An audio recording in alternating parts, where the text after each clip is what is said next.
So you've heard her smooth melodies throughout the show so far this morning, but now we're going to have a quick chat on the, well, we're not really on a couch, but she's a recording artist, Asabi. Her name is Naila, no? Yes, Naila Asabi. Yeah, morning, welcome. How are you? I'm good. You have a little jazzy sound, right? Yes, I do. But you're kind of young for a jazz singer. That's the stereotyping, Yes. really. Yeah, just kind of teasing, but where did that come from? I would say my parents, the type of music that they played in the house while I was young, you know, not only on cleaning days, but just overall, once you reach home from school, some nice jazzy classic music is always playing. It's interesting that you say while you were young, because you're kind of still very young. So what drew you to being or wanting to be a performer? Well, my father, in my early days, he started a drumming group. He loves drums, kete drums and all of those. So he had started a drumming group, and so me and my sisters, I have 3 sisters, we were in the drumming group. We had to sing all the cultural songs, dance a little kumina. So that was my start in, you know, being introduced to music and performing.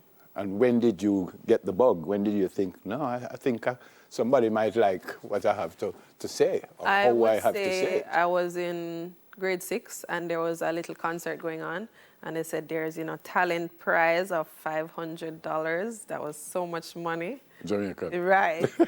$500 Jamaican. And I mean, many students had performed, and I went up and I sang Alicia Keys' Falling. That was my favorite song at the time. I got a little nervous at the end, and the crowd helped me, and then I finished. And then I won the $500. Where did you do it? I think I did buy some sweetie. You mentioned nervous. That doesn't happen anymore? A little before I go on, and probably, let's say, in the first 10 sentences of my singing. And then what gets you out of it? Just the groove, the music, the instrumentalist, everything. Yeah. Just, you know, Yeah. and hearing my voice and saying, you don't sound too bad.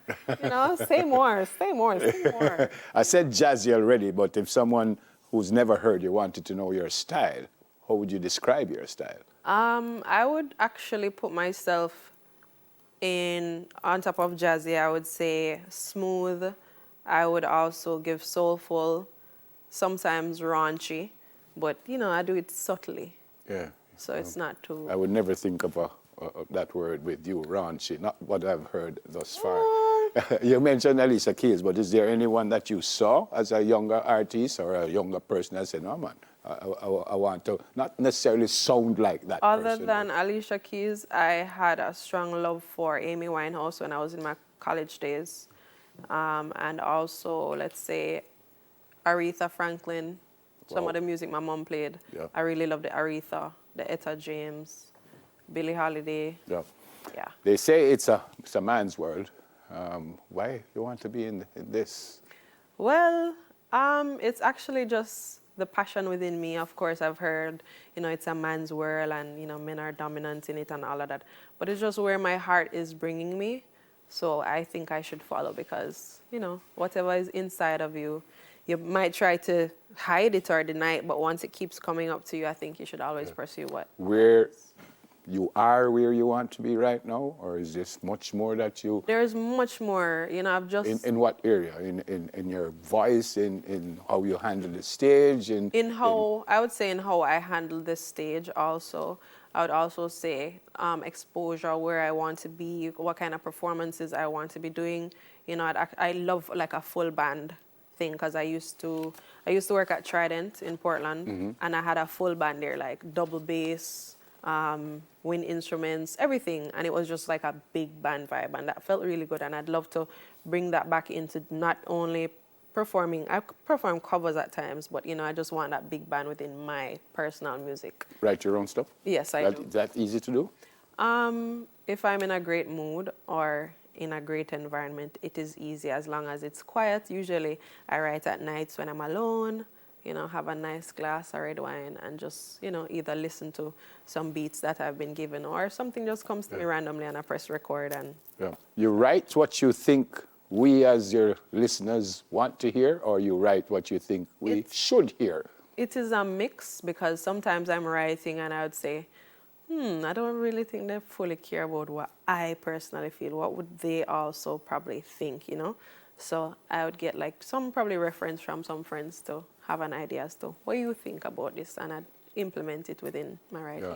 Songs, EPs, albums, what going there? I'm supposed to be releasing a new song by next month. And A new song, which means a you new release a couple song. already. I have 4 songs out now. Yeah. And I'd like to release another song next month. And I think next year I want to start with the EP or the album. Yeah. You know. I've never understood EP, which is just a I think it's less the songs easier. than an album. But Yeah, and I think it's also about I'd say the attention span of the consumers now. You know, if you have a they don't smaller want a body of work, 17 like song Jesus, album. 17 song for Yeah, listen to? they just No. want a So 6 or... I think it's like let's say like an appetizer. So give you a little EP, and then after that you do the album. Yeah, I like your sound. Thank you. Good luck. Thank you. Recording artist Asabi. Nicholas is with us also. Not in the interview, but you'll He's see him here. again. You'll see him again. Him don't mind anywhere.